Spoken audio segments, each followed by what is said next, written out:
Hello friends, welcome to the new episode of my channel. আমি অরিত্র। এখন এই ভিডিওর মধ্যে আমরা কথা বলবো হচ্ছে rise and fall of Emraan Hashmi নিয়ে। তো আমরা লাস্ট যে রাইজ অ্যান্ড ফলের ভিডিওটা বানিয়েছিলাম, যেটা ইমরান খানকে নিয়েছিল, সেটা খুব ভালো রেসপন্স পেয়েছে এবং সেখানে কমেন্ট সেকশনে অনেকে লিখছিল যে ইমরান হাশমির রাইজ অ্যান্ড ফল নিয়ে একটা ভিডিও বানাও। তো দেখুন, ইমরান হাশমির আর্লি 2000-এ প্রথমে ডেবিউ হয় মহেশ ভাটদের সাথে, বিশেষ ফিল্মস। মহেশ ভাট ওনার আত্মীয় হয়, উনি ব্রেক দেন। ফুটপাথ ছবিটাকে আমি কনসিডার করছি না, কারণ ফুটপাথ ছবিটাতে কিন্তু সেই হিরো ছিল না, লিড চরিত্র প্লে করেনি। মার্ডার ছবিটা দিয়ে তার প্রথম, যেটা একটা সুপার হিট ছবি হয়, বিশাল হিট হয়ে গেছিলো। তো ওই সময়টা পরপর ইমরান হাশমি বিশাল হিট দিয়েছে এবং একটা মানে ফ্যান ফলোয়িং তার হয়েছে আর্লি 2000-এ। আর টিল 2000 আমি বলবো 13-14 অব্দি ইমরান হাশমির একটা ভালো টাইম চলেছে। এবার সেটাগুলো কেন, তার রাইজের কারণ কি, সেটা নিয়ে প্রথমে অ্যানালিসিস করবো।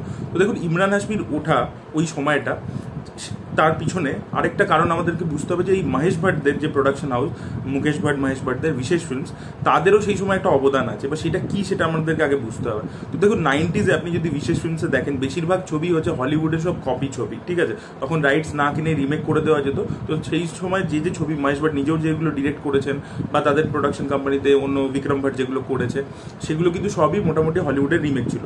এবং সেই ছবিগুলোর একটা ইউএসপি হতো যে গান সুপারহিট হতো। গান কিন্তু বিশেষ ফিল্মসের অলওয়েজ একটা প্লাস পয়েন্ট। তো গান সবসময় হিট হতো এবং ছবিগুলো যেহেতু গল্প হলিউড থেকে নেওয়া থাকতো, অনেকগুলো ছবি ওয়ার্ক করেছে। এবং আরেকটা জিনিস হচ্ছে, এই বিশেষ ফিল্ম সবসময় বাজেট খুব কম রাখে, মানে বাজেট সবসময় টাইট রাখতো, তাই জন্য ছবিগুলো সাকসেসফুল হতো। তো এই ছিল তাদের ফর্মুলা। এবার আর্লি 2000 চলে এলো, পূজা ভাট এসে জয়েন করলো। এবার পূজা ভাট একটা নতুন জিনিস এটার সাথে নিয়ে এলো। এখন হলিউড রিমেক তো তখন অনেকেই করছিল হলিউড থেকে ইন্সপিরেশন নিয়ে, মানে ইভেন আপনি যদি দেখেন মহব্বতের ছবিটাও হলিউডের ডেড পোয়েট সোসাইটি থেকে ইন্সপিরেশন নিয়ে করা। তো হলিউডের ইন্সপিরেশন নিয়ে তখন তো সবাই মোটামুটি কাজ করছে। তাহলে বিশেষ ফিল্মস ইউনিক কি প্রোভাইড করছে? বিশেষ ফিল্ম যেটা শুরু করলো সেটা হচ্ছে যে হলিউড থেকেই প্লট নিতে শুরু করলো, বাট একটা অ্যাডিশনাল জিনিস তারা ছবির মধ্যে দিল, সেটা হচ্ছে ইরোটিকা, যেটা তখন কিন্তু সচরাচর জেনারেল অডিয়েন্সের কাছে অ্যাভেলেবল ছিল না, কারণ ইন্টারনেট ইত্যাদির এক্সপোজার ছিল না। তখন আপনাকে কিছু পর্নোগ্রাফিক জিনিসপত্র দেখতে হলে নয় সিডি ভাড়া করে আনো, এবং সেগুলো দেখার ঝামেলা ছিল, এ ছিল। তো এরকম লিমিটেশন ছিল। এখনকার মতো তো লোকের এত অ্যাক্সেস ছিল না ইন্টারনেটের। তো ওই সময়টাতে তারা ইরোটিকা নিয়ে এলো অন স্ক্রিনে। ওই জন্য দেখুন, পূজা ভাট যে ছবিগুলো বানিয়েছে, জিসম বলুন, এ বলুন, এইগুলো কিন্তু সুপার ডুপার হিট হয়েছে। এবং তারও ইউএসপি ছিল গান। এবার এই মার্ডার থেকে ইমরান হাশমির যে রাইজে যদি দেখেন, সেই ছবিগুলোও কিন্তু চলেছে। তার কারণ হচ্ছে ইমরান হাশমির ছবি এমন ছিল যে লুকিয়ে লুকিয়ে আমরা গান দেখতাম। এই যে চ্যানেলগুলো ছিল না, 9XM ইত্যাদি যে চ্যানেলগুলো ছিল, এখানে সকালবেলা যখন গান দিত, লুকিয়ে লুকিয়ে বাড়ির লোকের থেকে লুকিয়ে যে হ্যাঁ ইমরান হাশমির গান দিচ্ছে, কারণ ওটা ইরোটিকা প্রোভাইড করছিল ওখানে, ঠিক আছে? যেটা একেবারে এখন যেরকম বোল্ড ভাবে হয় অতটা ছিল না, এখনকার পার্সপেক্টিভে দেখলে সেটা কিছুই নয়, বাট তখনকার দিনে দাঁড়িয়ে ওটা অনেকটা বোল্ড ছিল, ঠিক আছে? মার্ডারের যে ধরনের সিন দেখাচ্ছে, আশিক বানায় আপনি যেরকম দেখাচ্ছে, আশিক বানায় আপনি বিশেষ ফিল্মসের নয়, বাট মোস্টলি বিশেষ ফিল্মস ওটা শুরু করেছিল ওই ট্রেন্ডটা, যে একটা ইরোটিকাকে ঢুকিয়ে দিত। তার মধ্যে মার্ডার মিস্ট্রি বা ভূতের, ইভেন রাজও দেখুন অত বড় হিট ছবি হয়েছে, হরার এলিমেন্ট তো আছে, বাট তার সাথে দেখবেন ইরোটিকার একটা ফিল আছে, যে গান ইত্যাদির মধ্যে দেখবেন কিছু অ্যাডাল্ট সিন আছে, এবং গানগুলো কিন্তু সুপারহিট হয়েছে। তো ইমরান হাশমির রাইজের পিছনে কারণ হচ্ছে সুপারহিট অ্যালবাম। ইমরান হাশমির ছবি সবসময়, ইভেন ছবি যদি ফ্লপও হয়েছে বা খারাপও হয়েছে, ছবির কন্টেন্ট খারাপ হয়েছে, তার সত্ত্বেও গান কিন্তু সবসময় সুপারহিট ছিল। তো এইটা একটা বিশাল বড় কারণ, কারণ গানগুলো বিশাল হিট হতো। আর এখন যেরকম কি হয়েছে না, লোকের গান শোনার টেন্ডেন্সিটাও নষ্ট হয়ে গেছে। রিলস ইত্যাদির চক্করে লোকে খালি 30 সেকেন্ডই শোনে, কিন্তু তখন কিন্তু পুরো গান লোকে শুনতো। ইন্টারনেটে সবে সবে আসছিল, লোকে ডাউনলোড করে শুনতো, এ করতো। তো গান কিন্তু ইমরান হাশমিকে বিশাল বড় একটা হেল্প করেছে। তো গান তার সুপারহিট ছিল, এটা প্রথম। দ্বিতীয় যে জিনিসটা হচ্ছে ইরোটিকা জিনিসটা, যেটা খুবই নতুন ছিল ইন্ডিয়ান অডিয়েন্সের কাছে, সেটা কিন্তু একটা খুব বড়ভাবে তাকে হেল্প করেছে। যেহেতু এই কন্টেন্টটা, মানে যেহেতু পর্নোগ্রাফিক এলিমেন্ট এত বেশি ইজি অ্যাভেলেবেল ছিল না, তো ইরোটিকাটা দিয়েই লোকে আর কি স্যাটিসফাই হতো। তো সেটা ইমরান হাশমির ছবি প্রোভাইড করতো। এছাড়া দেখুন, ইমরান হাশমি অভিনেতাও খুবই ভালো। সেটা যদি আপনি সাংঘাইয়ের মতো ছবি দেখেন, টাইগার্সের মতো ছবি দেখেন, বা হারামি বলে একটা ছবি ছিল যেখানে ইমরান ভিলেন প্লে করেছিল, এই ছবিগুলোতে দেখলে বোঝা যায় he is a good actor. But দেখুন, খালি তো ভালো অ্যাক্টর দিয়েই তো মানে কি বলবো, একটা নাম করা যায় না। এটা আপনারা দেখেছেন যে কত ভালো অভিনেতা আছে, বাট তারা খুবই আন্ডার রেটেড, তারা কিন্তু সেইভাবে স্বীকৃতি পায়নি। তো এই অ্যাসপেক্টগুলো কিন্তু অ্যাকচুয়ালি হেল্প করছে, গান বলুন, ইরোটিকার এলিমেন্টটা বলুন। আরেকটা জিনিস যেটা আমার মনে হয় যেটা ইমরানকে হেল্প করেছে খুব, সেটা হচ্ছে সে কিন্তু টিপিক্যাল বলিউড ভালো গুডি গুডি হিরো কিন্তু প্লে করেনি। মানে দেখবেন সচরাচর তার কিন্তু ক্যারেক্টারগুলো একটু অ্যান্টি হিরো টাইপেরই হতো। জেহের ছবিটা যদি আপনি দেখেন, সেখানে নিজের সে বউকে চিট করছে। মার্ডারে তো একটা টাইমের পরে সেই ভিলেন হয়ে যাচ্ছে।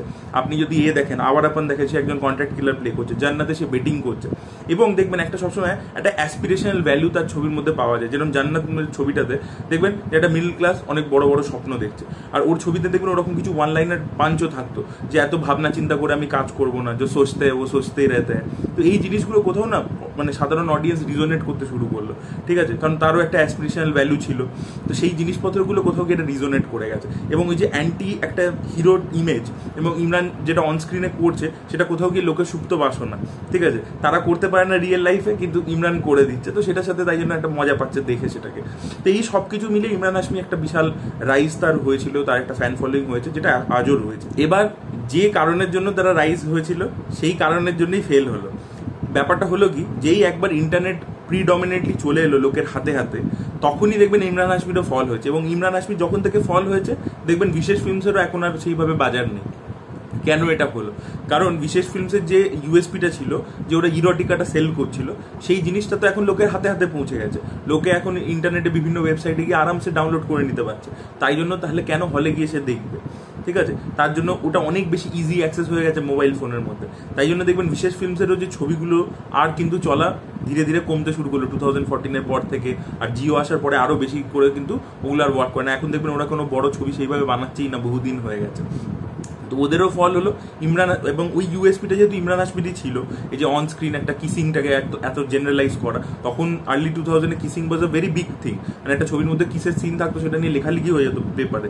তো সেইটাকে এতটা নর্মালাইজ করে দিয়েছিল, কিন্তু সেটা ইন্টারনেট আসার পরে সবাই করছে, এবং একটা টাইমের পরে বলিউডে সবাই করতে শুরু করলো, এ লিস্টাররাও ইভেন করতে শুরু করলো, শাহরুখ খান জাপ্তা খেঁচানের মধ্যে করে দিচ্ছে।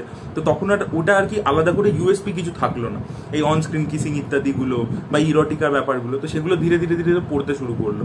তো ওই ব্যাপারটাই চলে গেল। তো যখনই ওই ব্যাপারটা চলে গেল, তখনই ইমরান হাশমির কিন্তু ডাউনফল হতে শুরু করলো। এইটা হচ্ছে মূলত একটা কারণ। আর যে ধরনের শকিং প্লট বিশেষ ফিল্ম বা ইমরান হাশমির ছবি প্রোভাইড করতে পারতো, ধরুন মার্ডার 2 সেই সময় খুব সাকসেসফুল একটা ছবি, সেটা যে লেভেলে গোর ভাইলেন্স দেখাচ্ছে, প্রশান্ত নারায়ণের ক্যারেক্টারটা যতটা ব্রুটাল লাগছে, আমাদের যতটা শক লাগছে জিনিসটা দেখে, ওই ছবিটার মধ্যে দেখুন প্রচুর ইরোটিকা আছে এবং প্রচন্ড ভাইলেন্স আছে।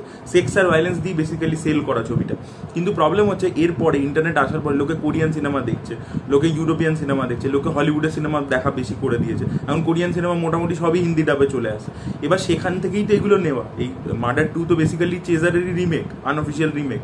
বা তো এবার তখন থেকে কি হলো, লোকের এক্সপোজার এত বেড়ে গেছে যে এখন ওই জিনিসটা ওই শকিং ভ্যালুটা বা টিটিলেটিং ভ্যালুটা দিতে পারছে না। তাই জন্য কি হচ্ছে, ওইগুলো চলছে না। তো সেইগুলো ওই জন্য ফল করতে শুরু করলো। আরেকটা যেটা ব্যাপার ছিল যে ইমরান হাশমির ওই যে বললাম সুপারহিট গানের কথা, যেটা বললাম যা তার কেরিয়ারের প্রথম দিকে ছিল, তার মধ্যে বেশিরভাগই গান যদি দেখেন সেগুলো কিন্তু কপি করা। এবং এই বিশেষ ফিল্মসও কিন্তু পাকিস্তানি গান, মিডল ইস্টের গান, সেখান থেকে সুর চুরি করে করে সেগুলোকে বানানো হয়েছে। এরকম বহু হয়েছে, তখন তো হতো। তখন যেহেতু ইন্টারনেট ছিল না, লোকে ওগুলো জানতে পারতেন, ওই জন্য হিট হতো। এবার এখন কি হয়েছে যে আপনি যদি এরকম কিছু কপি করে দেন, বিশাল সেটা নিয়ে কথাবার্তা হবে, চারিদিকে কথাবার্তা হবে, এত বেশি হবে। তো তাই জন্য দেখবেন যারা সেই সময় সুরকার ছিল, যারা খুব হিট গান দিত, তাদেরও এখন হিটের রেশিও কিন্তু অনেক কমে গেছে। মানে তারাও এখনো ভালো দিচ্ছে, কিন্তু সেটা কম হয়ে গেছে। তখন একটা বছরে যতগুলো ভালো গান আসতো বলিউডে, সেটা কিন্তু এখন অনেক বেশি কমে গেছে। তো ইমরান হাশমির গানেরও যে সংখ্যা, সেটাও কিন্তু দিনে দিনে কমতে শুরু করলো। সেটাও কিন্তু একটা ফ্যাক্টর হলো, ওর গান আর এই দুটো জিনিসই তো ইউএসপি ছিল, সেই দুটোই কিন্তু কোথাও গিয়ে পড়তে শুরু করে দিই। দেখুন আরও একটা কারণ রয়েছে, কিন্তু সেটাকে আমরা এই মানে ইভ্যালুয়েশনের মধ্যে ধরবো না। সেটা তার পার্সোনাল লাইফ, সেটা নিয়ে সে ইন্টারভিউর মধ্যেও কথা বলেছে। তার ছেলের যেরকম রোগ ইত্যাদি হয়েছিল, সেটার জন্য সে একটু ঘেটেছিল, এবং সেটাকে কখনোই, সেটা হতেই পারে যে কোনো মানুষের সাথে, সেটা তো কারোর হাতে না, কন্ট্রোলে নেই। বাট এই দুটো ফ্যাক্টর আমার প্রিডমিনেন্টলি মনে হয় যে ইমরান হাশমির ফলের পিছনে কারণ। আর এখন সে আবার করে কামব্যাক করার চেষ্টা করছে, এবং সেটা কিন্তু সে করছে যেহেতু তার বহুদিন হিট ছবি হয়নি তাই, এবং যে ব্যানারের সাথে সে মোস্টলি হিট ছবি করতো, সেই ব্যানারও যেহেতু এখন আর সেইভাবে অ্যাক্টিভ নেই, তাই জন্য সে কিন্তু এখন অন্য ব্যানারের সাথে কাজ করবার চেষ্টা করছে, বড় ব্যানারদের সাথে, ওয়াইআরএফ বলুন, ধর্মা বলুন। কিন্তু সেখানে সে কিন্তু রোল মানে হিরোদের পাচ্ছে না, সেখানে কিন্তু সে অ্যান্টাগনিস্টের চরিত্র পাচ্ছে। এবার ইমরান হাশমি যেহেতু অভিনেতা ভালো, তাই জন্য দেখবেন টাইগার 3 ছবিটা যেহেতু সেইভাবে ওয়ার্ক করেনি বলে, সেই লেভেলে সালমান খান ছিল বলে একটা ডেফিনেটলি বিজনেস করেছে, বাট সেইভাবে তো হিট হয়নি যতটা এক্সপেকটেশন ছিল। কিন্তু ইমরান হাশমির ক্যারেক্টারটা অ্যাপ্রিসিয়েটেড হয়েছিল, সে যেহেতু ভালো অ্যাক্টর।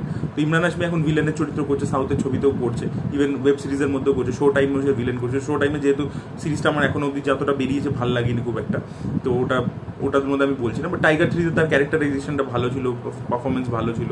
আর এইদিকে এখন সাউথেও করছে, দে কলি মজিতে পবন কল্যাণের অপোজিটে সে আছে। তো ভিলেন হিসাবে কোথাও একটা সে নিজেকে মানে ওইভাবে এস্টাবলিশ করতে চাইছে এখন। আর এখন আমার মনে হয় না, যেহেতু এখন নেক্সট জেনারেশন অফ অ্যাক্টার্সরাও চলে এসছে, ইমরানেরও বয়স হয়ে গেছে, তো সে আর ওই যে হিরোর যে সত্তাটা তার ছিল, সেটা হয়তো সে কোথাও গিয়ে আর মানে গ্র্যাব করতে পারবে না। আমার এটা মনে হয়। এবার হতেও পারে যে একটা এরকম ছবি করলো, একটা তার সিকুয়েল করলো, ধরুন জান্নাত 2, জান্নাত 3 করে দিল, বা এরকম একটা কিছু করে দিল যেটা হয়তো বিশাল হিট হয়ে গেল, সেটাও হয়ে যেতে পারে যে কোনো সময়।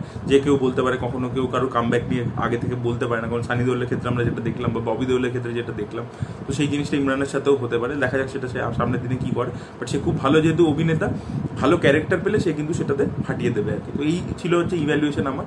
আপনাদের কি মতামত, আপনাদের কি অ্যানালিসিস, অবশ্যই কমেন্ট সেকশনে জানাবেন। এই ভিডিওটা ভালো লেগে থাকলে লাইক করুন, শেয়ার করুন, চ্যানেলকে সাবস্ক্রাইব করতে ভুলবেন না। Bye bye.